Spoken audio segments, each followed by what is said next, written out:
Hey, good afternoon, everybody, or good morning, depending on when you're listening. Welcome back to the Murmurations podcast. Today, I'm joined by my friend, Richard Thomas. Morning, Richard. Hi, Daz. How you doing? I'm very good, mate. Thank you very much for coming on. Richard is a senior lecturer in media and communication at Swansea University. And we're going to be talking today about, firstly, how I met Richard, because I met Richard as an undergraduate student. You better explain which one of us was the undergraduate. So Richard was the undergraduate student. I was teaching as a PhD student at the time, and Richard was doing his undergraduate degree at Cardiff University. And you'd come back to university as a mature student, hadn't you? Well, when you say come back, that assumes that I had some sort of experience in the first place, which of course I never did. I joined Cardiff in 2009 with no more than a few very dodgy O-levels. So for me, it was a first experience of higher education. O-levels as well. You're allowing people to guess. Well, that ages me a bit, doesn't it? Yeah. And it was really great teaching Richard. And you got the bug, didn't you? You went on and studied a PhD. You got a master's and a PhD at Cardiff, and then you applied for jobs and ended up, after a little while, where you are now in Swansea. Yeah, as a indeed. Senior lecturer. I think when I walked in through those big wooden doors in the building in Cardiff that I was studying in, it occurred to me that I actually had socks older than some of the people I was studying with. But from that moment on, having been in industry for quite a while, and never quite feeling that I sort of really fitted there, Yeah. I suddenly felt I was in something that I was born to do, really. And I got the bug, as you say, and I was very fortunate. I had a series of lucky breaks, I think, but I was lucky enough to get an ESRC funded PhD, which taught me an MSc in research methods, which was a brilliant grounding for a PhD. And then I was able to do a PhD. I got a job. Before I actually had my Viva, I got a job at Leeds Trinity. I had 18 months, very happy months living in Yorkshire, commuting back and forth, but I really enjoyed that. And then I got the job in Swansea, so that there was a nice symmetry to that for me, because that's where my dad, who sadly died just 2 or 3 months ago. Oh, I didn't know that. I'm really sorry. Had done all of his own studying, so he had actually had an undergraduate and a PhD at Swansea, so he was naturally chuffed that I got a job Brilliant. at Swansea, because there was that nice sort of family connection to all of that, you know. Brilliant. Your dad was writing well after you retired, wasn't he? My dad was working as a marker, as a writer, as an examiner, well into his 80s. I mean, he gave up work maybe 3 or 4 months before he died. So, and he died when he was 86. So he has got a work ethic, which I never thought that I had until I did this job. I think when I was working in sales, I wasn't the hardest working person in the world, but I think I've really found, when you find something that you really enjoy, it doesn't feel like hard work, does it? I think that's something that I definitely have got from my dad, you know. Yeah, I think as much as there are pressures to doing the job that we do, and it's hard work in many respects, we are very, very lucky to do something that's rewarding in the classroom and really exciting and creative when we're writing and publishing. And yeah, when things are hectic and the pressure's on, it's hard to sometimes stop and realise how lucky we are, but we are privileged to be doing the jobs that we're doing.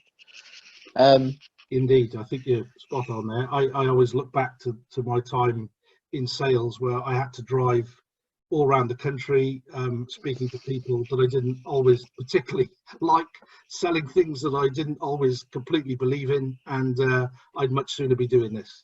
Yeah, great.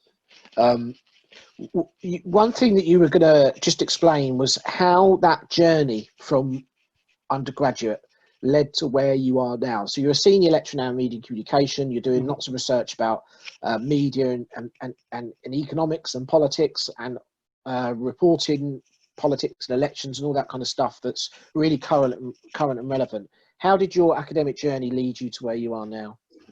Well, I think one of the things that and it's going back to what I started by saying, at the minute that I started studying, I really got a passion for it. And I worked out very quickly that the academic terms aren't very long, are they? There's some very big gaps between finishing one term or 1 year and starting the next. So I started asking around, what can I be doing usefully in the summer? Is there any research work going? Are there any jobs that you need doing that I could just do and be, gainfully employed, that would help me learn really about being an academic and being a student? And I was very fortunate that I had some opportunities given my way where I could actually do some research in between each of these years as I was an undergraduate. And that was working with people like Justin Lewis, Professor Justin Lewis in Cardiff, and then latterly my colleague and friend Stephen Cushing, who gave me work to do during the summer. And a lot of that was to do with, as you say, initially with Justin, I was looking at economic growth. With Stephen, and I was looking at political coverage. So I was getting a taste for research. So when I got to my third year, I had to pick a dissertation topic, and there was something from way back before I even joined the university. Someone said that me leaving my career and becoming a student was a sign of me having a midlife crisis, and I didn't really sort of understand what a midlife crisis was. I vaguely understood the term, but not in any detail. And it struck me that I thought it was a nice idea to do a dissertation on a midlife crisis. What is it? How do we get the idea of what it is, and where does that come from? So I looked at, having picked up these research skills with particularly content analysis, I looked at a few hundred newspaper articles across the British media where the words midlife crisis were mentioned, just to see what that was all about. And right. I thought what I would do is I would join up a little bit of a research design. I would have a look and see what midlife crisis was according to the newspapers, and then what it was according to a load of middle-aged men. And one thing I had access to was a load of blokes down the pub who were about my age, and they were all different and would have something to say about that. So I did the content analysis first, and very briefly, I found the midlife crisis seemed to be very separated by class. The Telegraph and the Times and the Guardian were talking about it, but the Sun and the Mirror weren't. And the way out of a midlife crisis was to spend money. You bought yourself a motorbike or a sports car, or you kind of restyled yourself or something like that. But if you were a sort of working class man, it wasn't discussed about it. You didn't have the money to buy yourself out of this midlife crisis, to solve your problems and your angst.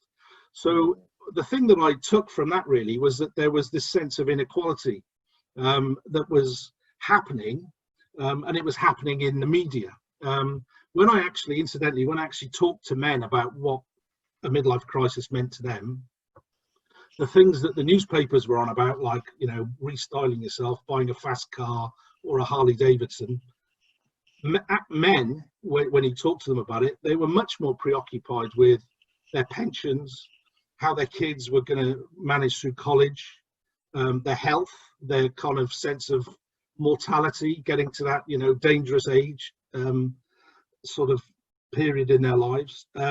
So there was this definite disconnect, and that made me think, well, gosh, the media is actually developing its set of narratives that aren't necessarily things that are being lived in the real world. So, but taking on the sense of that inequality, at the time when I was thinking about what I should do for my MSc dissertation, it was just the time of the shareholder spring. I don't know if you can remember that, 2012, where these huge banks and big corporations and the pay deals for their bosses were being sort of voted down by lots of shareholders. Oh yes, I remember now. Yeah. So I thought I'd have a look at the way that was being presented to us on British television, and again, that sense of inequality was very clear. That the width of the discussion was fairly narrow.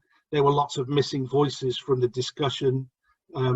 the topics were never being explained in any great detail. For example, it was being sort of muted that if you had a few shares in one of these big organizations, you had the power to vote these things down, when in reality, of course, all of the big shareholders are pension funds, other banks, and so on. Right. So the man in the street, so to speak, who dabbles in shares, they don't have any power at all. But that was never kind of explicitly explained in the coverage. So when it came to picking a bigger topic as a PhD, I thought I'd look at this whole idea of inequality, because in the meantime, there'd been some notable books written about economic inequality, starting with Wilkinson and Pickett, 2010, The Spirit Level, which putting forward that idea that inequality is bad for everybody, Right. the people who've got money and the people who don't have money. It's bad for everybody. Then we've got Piketty's book, which was an Amazon bestseller, with Capital in the 21st Century, which was talking about how inherited wealth was driving, inequality even further. And then Danny Dorling's sort of sociological approach to inequality in the 1%. So a lot of these books are getting a lot of traction. And I thought, well, now is the time to be looking at how this is presented on the TV. So I thought I would look at the whole issue of inequality before the financial crisis and after the financial crisis, to see what difference this financial crisis, where the pay packets of high-ranking senior figures in the banking industry have become under much closer scrutiny. Was this making any difference to this whole story of inequality? And I remember a news bulletin from 2007 when Robert Peston had short hair and he used to work for the BBC, and he was talking about the pay packets of Bob Diamond, who was the CEO of Barclays at the time, which was up into the kind of 20 to 30 million. And he said, it's the great debate of our age, inequality. And that was my sort of trigger, really. I thought, well, I'm gonna find out if it is. Yeah. I'm gonna find out if it is the great debate. And not surprisingly to you, I'm sure, Daz, it isn't. It's not the great debate at all. In fact, it was less of a debate in 2014 than it was in 2007, even despite the fact that the whole idea of wealth and poverty and the kind of great big wedge that had been driven between those two things, it was a big. You say it wasn't. What you mean is that the attention to it in the media and the conversation going around to economics, it wasn't a big topic then. I looked at ITV and BBC and their 10 o'clock bulletins, because they're the sort of the flagship bulletins, and they weren't. There was less attention being given to economic income inequality in 2014. There was less mentions, less stories about it than there was in 2007. So I could be fairly emphatic in saying that, because I had a sample of, I looked at over 9,000 news bulletins. I mean, like an idiot, I sat in front of a computer for a year watching the news. The one thing I wanted to just to play devil's advocate for a minute. Some people will be listening and they'll go, well, here we are. We've got an academic in media and communication talking about inequality and complaining about economics and capitalism. It must be another one of these Marxists in a university, and wants to abolish capitalism. Whilst there might be people who think that isn't your position, is it? You're not saying capitalism's done, let's throw it out altogether and let's pursue a Marxist way forward. That's not what you're arguing. So just wanted to give you a chance. No, that certainly isn't what I'm arguing. And I think for many people who are doing the same kind of work as me, I think I speak on their behalf as well. We are not politically extreme in any sense. I think what we are into, though, is getting both sides of a story and getting a breadth of debate. And it was clear when I was looking at economic growth and so on, and inequality, that two sides of the story, the kind of pros and cons approach to news reporting wasn't there. It was, I mean, take for example the work I did looking at economic growth. Now, economic growth, looking at it from one point of view, and it's particularly relevant now, isn't it, as the economy is hopefully going to start to wake up again.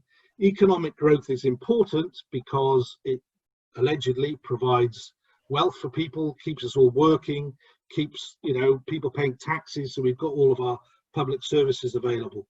Obviously, one thing that economic growth also does is it's involved in us consuming more products. When we consume more products, we are possibly affecting the environment. We are using up the Earth's resources faster. So while we can see that economic growth is important, also excessive economic growth is also just going to get us running into oblivion a bit faster. So what I'm not saying is that capitalism is rubbish. I mean, goodness me, I earned a living from that for 30 years. I would Sure. be very crass to turn around and say that now. But what I am saying is that there's a bigger discussion to be had here, where we need to be looking at other ways of growing, other ways of running businesses that perhaps benefit a wider group of people. Now, that could be done perhaps within an overarching capitalist system, because I'm not suggesting we get rid of that. But what I am suggesting is that things might be changed a bit in order to benefit more people. I think one of the selling points for economic growth, for example, is the whole idea of trickle-down economics. You know, you provide wealth at the top, and then that wealth cascades down the system. Well, the sums don't add up on that. I think if you look at, I mean, just to take one statistic, in 2002, there were 21 billionaires in this country. The latest count was that there were well over 50 by even the most conservative metric. In 2015, Oxfam released some data saying that 62 people in the world had a combined wealth that was equal to the poorest half of the world's population. 62 people. 5 years later, it's not 62, it's 26. So this does not suggest, and while all of this is going on, of course, we've got 13, I think 20%, I think the Joseph Rowntree Foundation do a lot of stuff on this. It's something like a fifth of the people in this country are officially living in poverty. Right. 4 million, I think is the latest figure, are living in working poverty. So these are stories that I am arguing are not getting the amount of oxygen that perhaps they should. Right. And while we're not saying get rid of organizations, get rid of corporations, because that would just make things worse, everyone would lose their jobs, there are perhaps better ways that we might be operating those corporations and that system. That's what I'm saying, really. I think there's 2 points here that when I've done, we've got some overlapping interests. When I've done stuff on media coverage of business and economics and bankers and so on, I'm always interested in the way in which, partly in the way in which we talk about systems as if, sometimes we talk about these systems as if they grew out of the ground and there's only one way of doing things, and some things are just natural and inevitable, and that's the way that it is, and you must accept it because it's well, not just in the coverage of it, but in conversations about economics as well. It's this feeling that, but it can't change because that's the way it is, and it's almost, like I say, it's natural, it grew out of the ground. But these were systems we created. These are systems that we've come up with. And there are even systems that aren't working in the ways that people who designed them wanted them to work. Yeah. So the idea that we can't change them doesn't really make any sense. And also the idea that, well, we must abolish capitalism. Well, like you said, that there's the issue of, there's the short-term issue of how realistic that is, but there's also the other issue of, if you made enough changes that worked for enough people, that gradually led to more and more changes over time and more radical progress over time that benefited more and more people, you may end up with a system that is something so different that you can't call it capitalism, or you can't call it essentially what we have now. So I think that idea of a system that can't be changed is very good. And I mean, there were bits from a special edition that I think you edited, Critical Discourse Studies. Yeah. That I mean, a lot of us were published in that. We were all talking about roughly the same things, and your sort of editorial piece at the beginning made a lot of those points, didn't it? But I think one of the things that I found in the stories about banking in 2014 were that there was a lot of misbehavior. You know, there were people who were clearly being paid far too much money for the job they were doing, when lots of other people were suffering and struggling, even their own employees. But the way that was being covered was they were always focusing on the personal failings of the people involved, and the fact that these people were, you know, very bad, and they'd done all these terrible things. And I remember Andrew Neil actually in a couple of bulletins talking about Conrad Black. Do you remember Conrad Black, the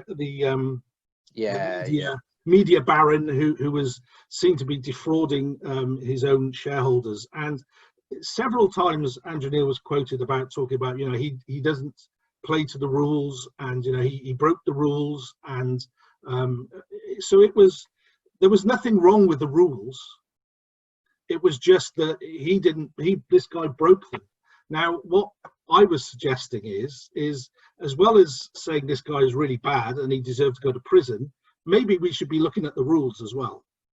But the rules, you know, the system that you described as just sort of coming out of nowhere and not being able to change, that was never challenged.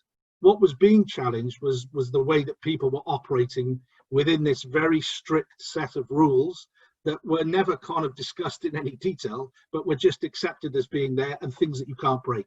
Well, this is the problem with moral. Sometimes the problem with moral storytelling is that you take the rules for granted and then talk about whether people are playing within the spirit of them, and you can judge them on moral grounds as to whether they played by the rules. But at no point have you had a discussion to begin with as to question whether even the rules were working in the first place, or whether the rules almost encourage people to not play within the spirit. And I remember another example. So as a football fan, you'll maybe appreciate this one. Was how things were, how some obvious questions were not being asked. So if you remember 2014, Manchester United signed Falcao. Do you remember the Colombian striker? I think he came from Paris Saint-Germain or somewhere like that. I think that's but right. There was this sort of outrage that he was being paid on loan £346,000 a week. Now that's actually pretty small beer compared to what's going on at the moment, isn't it? But in 2014, that was, you know, obviously a huge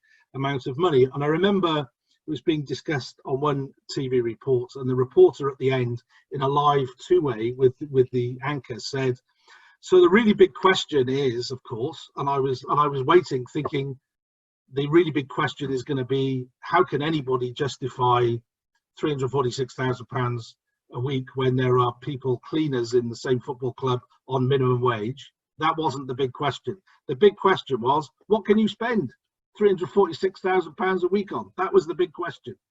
So I thought that was just typical, the way that big questions, you know, were not being asked, or the right big questions were not being asked about the system, about, is it fair? Should we maybe tweak the system a bit, you know? Well, on that point, I wanted to ask you about another area of research that you're moving into now, because you've done a lot on political reporting and reporting of elections and so on, but you're currently involved in a project on alternative politics and alternative political reporting and commentary that really does challenge the system in some senses, because it's asking for such radical change in terms of left and right. Do you just want to explain a little bit about that project? Yeah, so we, as part of the work that myself and particularly with Stephen Cushion have done on elections, back in 2017, which seems, you know, a political age ago, doesn't it? There was lots of talk about some of these new political websites becoming quite influential in the debates, particularly around election time. And it sort of triggered an idea that we had just to see, do a sort of 360-degree investigation into what they were doing, what they were trying to achieve, and how they were being received. So we put together an ESRC bid, which we were very pleased to say that we got. And we've got working with us a full-time researcher, Declan McDowell-Naylor, who was working with us full-time on that with Stephen and myself. So we've got a three-part sort of research design, really. Our first look is at the content. So we're doing a big content analysis on the stories of 9 websites. So there are 4 that are sort of, you would say, allied to the political right, and there are 5 that are allied to the political left. And what's interesting is, and it sort of validates their adoption partly into the mainstream, I suppose, is that 4 of these 9 have signed up to Impress. So they've signed up to the media regulator. So they're sort of serious in that respect about standards and so on. So alternative to the mainstream, but trying to... Yeah, they're alternative, and I'm not sure in my own mind that alternative media is the best name for them. I think they're alternative in as much as they're not mainstream, and they generally put together perhaps a different set of political narratives to the mainstream. But what's particularly interesting is their relationship with the mainstream, actually, because they seem to spend, or some of them seem to spend, a lot of attention on criticising the mainstream. I mean, it's not a surprise to you that the BBC regularly take quite a kicking on some of these sites. But the left think they're conservative, and the conservatives think they're too left. Well, quite, and really, what both the left and the right seem to be doing is putting forward the idea that their party's politics are not extreme enough. So I think that the left-leaning sites were sort of fairly satisfied with Jeremy Corbyn as a leader of the Labour Party, because he was obviously to the left. I think the fact that Keir Starmer has replaced him has put things in a little bit of disarray. They're not quite sure what to make of this now. I think Keir Starmer is certainly not extreme enough for them. And what we've seen early signs of is that some of the left-leaning sites are as critical of him as they are of the Conservatives. So right. What makes this a very interesting site for study for us is that it's not a clear-cut picture. The left don't simply align themselves to the left, and the right don't simply align themselves to the right. What they're looking to do is to change the debate within those particular ideologies. The other interesting thing with the relationship with the mainstream, of course, is that some of the people who write for these sites or edit these sites are actually being adopted as commentators and pundits on mainstream media. They're being, they're featuring as sort of experts, aren't they? But newspaper reviews and things like this, you see people quite regularly. So once we've finished with our content analysis, we then plan to interview the people who are writing and editing and owning the sites, just to see what their objectives are, how they see the political landscape, how they see their own objectives and function. And then what we are planning to do is we're trying to identify areas of the audience or people who consume these sites. What do they think of them? Are they doing a job? Are they offering that alternative set of narratives to the mainstream? Are they adhering to the mainstream, or are they satisfying in that respect? I think the harder part of the project will actually be to identify users, to be honest, because these things are not they're not consumed on a huge widespread basis. They're I think we haven't quite in our own minds yet worked out who the users are. They seem to be who and why. younger people, politically active, obviously politically interested, and of course one of the issues that I think we will find as well, is a sort of brand recognition thing. People will alight on the Canary or Westminster or Squawk Box, another Angry Voice, or whatever the site is, but they'll get there through an indirect route. So they'll pick up a Facebook post or a tweet or something, and they'll read the content, and they'll perhaps be interested in the content, but they won't necessarily associate it with a particular brand, because they got there from somewhere else. So those are all sort of parts of the process. And as I say, we're at the stage now, we're at the tail end of the content analysis. We've got some big samples of content that we're looking at in quite a lot of detail. But as I say, that's one of the more recent things that we've noticed, is the sands are shifting a bit, in terms of particularly the left's relationship with the Labour Party, or the left-leaning sites' relationship with the Labour Party. Yeah, I mean, I've recently seen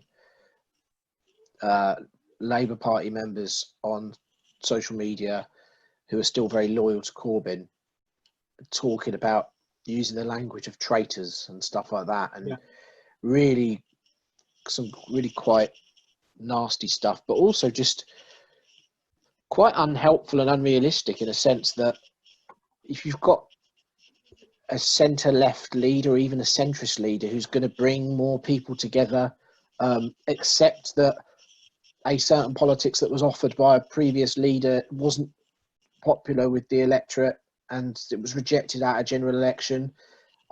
It's quite a strange time for the left, and particularly the Labour Party, to really work out where it's going, because on the one hand it feels like Starmer is giving our political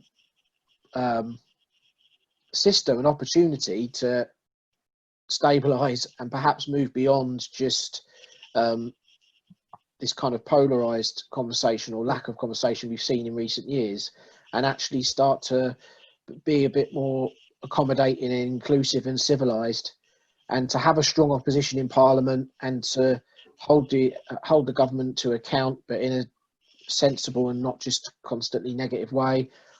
For me, it feels like a little tiny step of progress, but there is this large part of the Labour Party that really seem to have expressed this animosity towards it. Yeah, it's funny, my colleague Declan is very good at spotting these trends, and he noticed that when Starmer made this very clear sort of statement about the future direction of the party, when he sacked Rebecca Long Bailey, you remember that happening, and obviously she'd been very closely allied to Corbynism, hadn't she? Was obviously the alt left sites, were very annoyed about that, because that was a very clear signal that Corbynism was possibly being left behind. That was something that was then, we're moving into a new phase of Labour politics. So that this causes a sort of dilemma for the left-leaning sites, because obviously their big target is the Conservative Party and Boris Johnson's government, but at the same time they've got this introspective look at their own party to sort of get themselves organised and galvanised, so that they can, mount some sort of a proper challenge to the Conservative government. So it's very interesting watching how those things are just changing a little bit, and the plates are just shifting, and the positioning is different, and obviously because we have 3 years to do this, and we have the opportunity just to concentrate on this as a research focus, we've got the opportunity just to see how those things play out. That's one of the great benefits of a long-term research project, is that you don't have to take a snapshot and build your narrative based on the snapshot. You can actually see how things develop over a period. Yeah, I think it'd be really interesting to watch see how things develop, especially if Starmer's popularity does continue to increase. It'd be interesting to see whether the sands continue to shift, and whether certain groups within the Labour Party come round to the possibility that it might be a good way forward. I mean, we were talking before about the significance of that centre ground. Whether there are centre-right conservatives and moderate conservatives and centrists who have been pushed out of the Conservative Party, or feel like they're being pushed out, in the same way that a lot of centre-left and centrist voters from the Labour Party were feeling pushed out previously. I think as well, without sounding like it's a matter of Corbyn bashing, I think there's something to be said for valuing certain principles on the left, and I'm certainly left-leaning. And if I had everything my own way, I'd probably be slightly more to the left than just centre-left or centrist. But there's something to be said for saying, okay, I agree with certain principles, but we're never going to get there unless we have a civilised, sensible centre ground starting point where we can almost press reset from where we are now, because it's where we are now is so unhelpful. So I just wonder whether I'm being naively optimistic, but I do at the moment think that Starmer might be offering something of a way forward in that respect.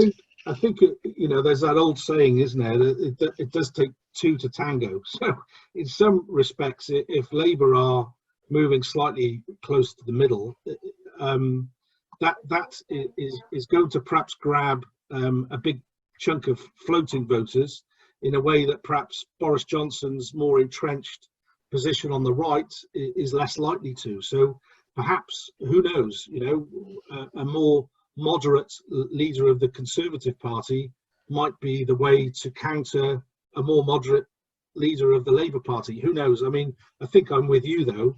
I think politics would be more productive if it was living in the middle rather than living on the extremes. And because we're giving big parties the opportunity to find some synergy. We're finding opportunities to give them things that they can agree about. I mean, I think when Jeremy Corbyn and Boris Johnson were at each other, and also Theresa May, they weren't agreeing on anything. I mean, they weren't even agreeing on what day it was half the time. So, we need to make progress, particularly look at the things that we're faced with now. And it seems to me that politics in the middle is more likely to be able to achieve that. No, I totally agree with what you're saying. And I do think that your project is going to be really insightful in terms of looking at those voices beyond the mainstream media and looking at the way in which this kind of polarised left and right split.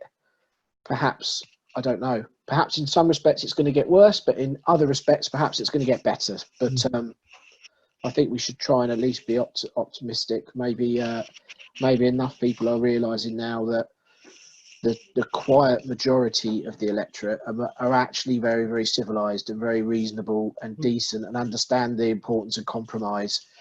And I think as well, Daz, it's probably worth saying, just to elaborate on your point about not all people, academics who look at the media are politically entrenched. I think neither are people who look at journalism for a living like me. Neither are we condemning journalism all the time. I mean, I think one of the things that I found enough in my PhD and I found enough in the work that I've done since, that it's possible that journalism can be done extremely well. There's some very good journalists out there. I remember when I was looking at ITV, for example, during my PhD, and I was looking at the way that they were reporting the crisis in banking, for example. They were being very critical of Barclays Bank. Barclays had an awful year in 2014. All sorts of things went wrong for them. But ITV in particular were holding the flame to Barclays in a way that BBC didn't, by the way. And what made that even more important was, I don't know if you might remember, I mean, I think the ITV News at 10 has had a sort of floating relationship with the advertising break.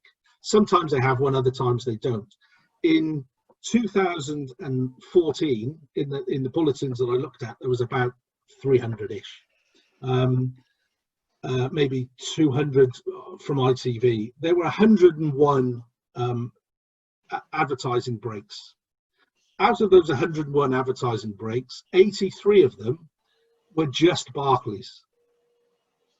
Oh. Just Barclays banks. Now, if you remember the ads at the time, there was the blind guy going to the ATM.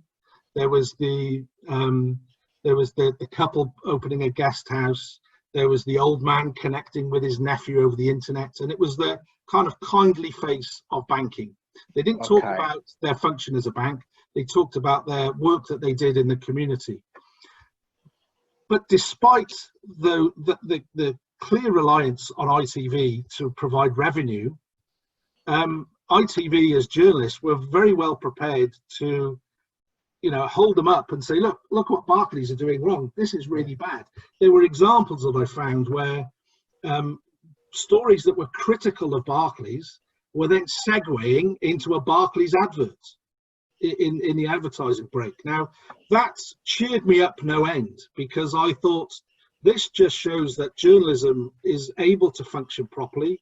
It's able to hold power to account. So one of the things that the other misconceptions I think about people who look at media is that they are rabid lefties and that they all think journalists is rubbish and has no sort of redeeming quality.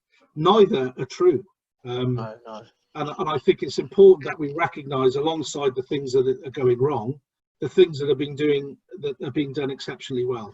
Well, I think the point you made there before we wrap up is really important as well, because it not only, you were talking about journalism, but it demonstrates the importance of critical thinking, and not just from academics who do this stuff for their research, but as audiences, we need our critical hats on all the time, because people are sharp enough to see that. They're sharp enough to hear that story and to learn about what is being reported, and then see the cut off into the adverts that essentially what the banks are doing there is similar to what I was talking about to Ramona the other week on the podcast, where all of these values and things and morals and stories and things that really do mean something to us at the core of who we are and what matters to us as humans, friendship, family, love, all these kind of things that are used as the kind of for the image and the persona of companies and business that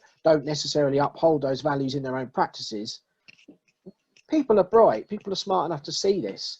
And if journalism's doing its job, but we still have this other system that is reliant on commercial revenue that contradicts those stories, people are switched onto it, and I think that's really, really important. Yeah, no, I agree. I have to say, I often think about that Barclays case study that I worked on as an example that journalism is still good. Journalism can still be very good. I know it takes a bashing a lot of the time, and incidentally, it takes a bashing from these alt media sites, but there are good journalists there who are doing good work on both sides of the political divide. And I think it's important as critics and as researchers that we give credit as well as tell them where they're going wrong. Yeah, it could be better, but it could certainly be worse. And yeah, we should probably think that there are major advantages to the fact that we can have increasingly more kind of developed and also even regulated, as you said earlier on, conversations and platforms beyond those that we've been reliant upon. And if those platforms do gain popularity and start to do good work, then that will put pressure on the mainstream to do better as well. So yeah, indeed. Desperately trying to finish on an optimistic point. I think we've both managed it. Thanks very much for speaking to me today. It's my pleasure. It's always nice to chat. No, and thanks for being a great student when I was teaching you, and you're a great colleague to have now. You're quite a tough marker though, Daz, I have to say. You did all right, don't worry. But thank you very much for coming on today, and I'll speak to you soon. Thank you. Take care, mate. See ya.